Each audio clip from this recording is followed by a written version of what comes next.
بسم اللہ الرحمن الرحیم۔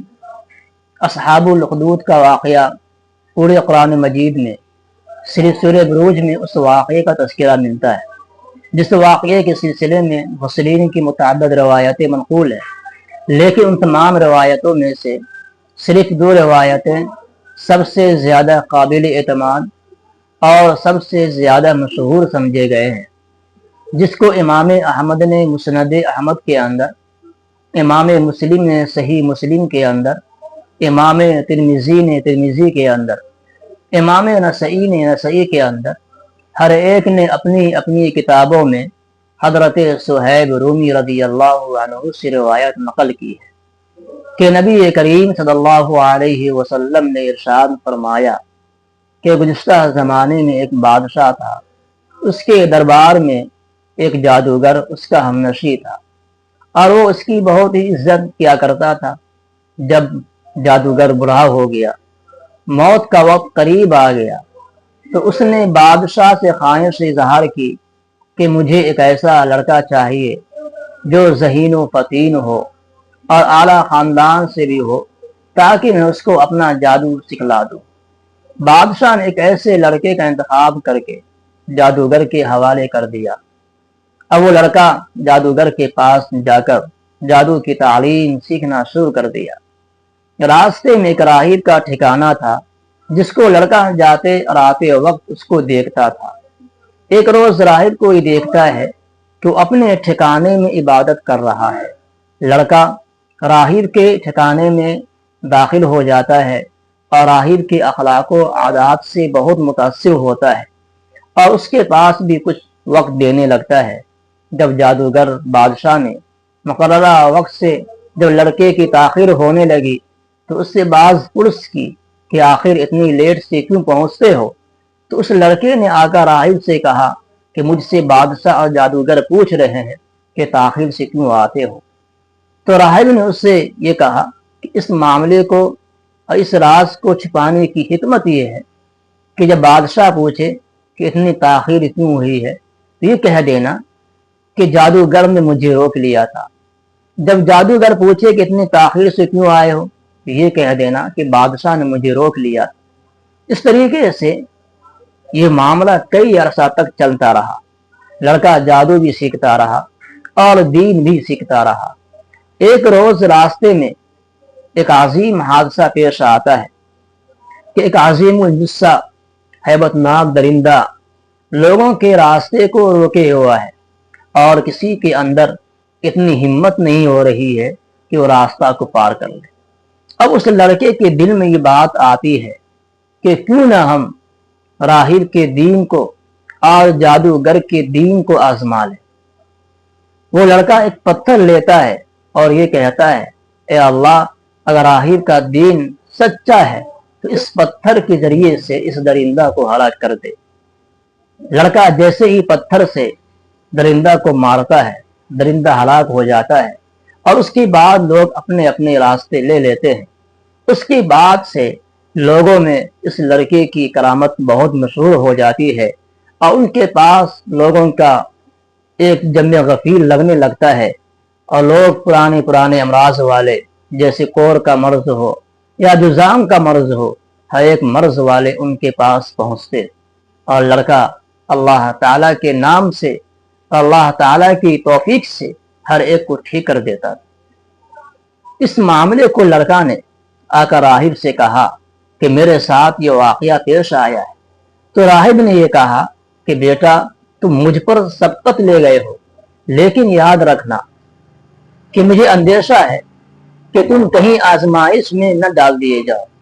اگر ایسا وقت آتا ہے تو تم میرے پاس آنے جانے کی کسی کو خبر نہ کرنا، اور ایسے وقت میں صبر و استقامت سے تم کام لینا۔ بادشاہ کے دربار میں ایک نابینا درباری ہوتا ہے۔ جب اسے یہ معلوم ہوتا ہے تو بہت سارے تحفوں و تحائف لے کر لڑکے کی خدمت میں حاضر ہوتا ہے اور لڑکے سے یہ کہتا ہے کہ میری بینائی کو واپس لوٹا دو۔